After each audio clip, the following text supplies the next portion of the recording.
काखभन्दा पर भने जस्तो कहाँ हुँदो रहेछ र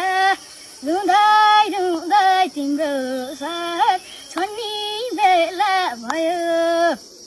हिजो दिउँसो सँगै थियौँ आज बाटो लाग्यो आमा रात्रि बसले अब घुम्ती मर्ने बेला भयो काखभन्दा पर भने जस्तो कहाँ हुँदो रहेछ र रुँदै रुँदै तिम्रो साथ छोड्ने बेला भयो हिजो दिउँसो सँगै थियौँ आज बाटो लाग्यो आमा रात्रि बसले अब घुम्ती